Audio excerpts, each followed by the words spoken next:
Wala na counter si Leslie kasi tinanggal na ang Twilight Armor. Boss, yung Twilight Armor, yung panangga ko kay Leslie, bakit walang kapalit? Lods, alin much better version ng Dominance Ice, yung previous o itong latest? Sige, sagutin natin isa-isa. Yes, totoong wala na ang Twilight Armor at alam naman natin na kapag iniwan tayo ay hindi na ito babalik. Wala na ang Twilight Armor pero hindi ibig sabihin nito ay wala na pang counter kay Leslie, okay? Ang dating passive ng Twilight Armor, di ba si Leslie kapag pumutok ng baril yung sakit through damage, ang taas ng single burst. Ang passive niya na yon para hindi ka ma-one hit, dati ang pang-counter ay Twilight Armor. Ngayon, ang passive na yon nilipat na sa Guardian Helmet.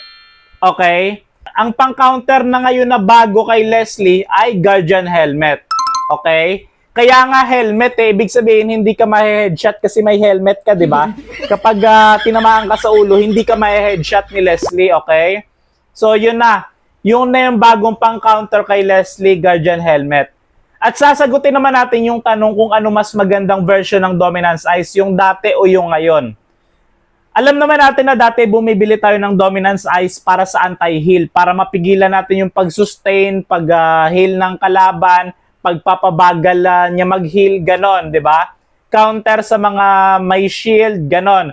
Yun yung purpose ng Dominance Ice. Pero may pangalawang passive pa ito dati, mapapabagal yung pag-atake ng kalaban or attack speed reduction. Ngayon, yung attack speed reduction na yun, tinanggal at nilipat doon sa bagong item na Chinese Pulveron, okay? Huh? Nilipat doon yung bagong item ng Dominance Ice. Sasagutin natin kung ano mas maganda, okay? Para sa akin, mas maganda yung ngayon. Kasi ang tinanggal yung attack speed reduction pero pinalitan ito ng hybrid defense, okay?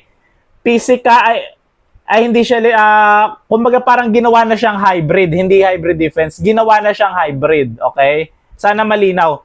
Meron na siyang physical at magic def, okay? Sa madaling salita, kahit magic type yung kalaban o physical type yung kalaban, bili ka lang Dominance Ice, walang magiging problema. Kasi may physical at magic def. Pero hindi pa rin naman nawawala yung pagpapabagal mag-heal, okay? Halimbawa, nag-break na kayo ng jowa mo, ex mo na siya. I-chat mo lang ulit para hindi siya maka-move on. Ganon yung Dominance Ice sa totoong buhay. Hindi siya makakapag-heal kapag kinakausap at kinakamusta mo pa rin siya kahit nag-break na kayo.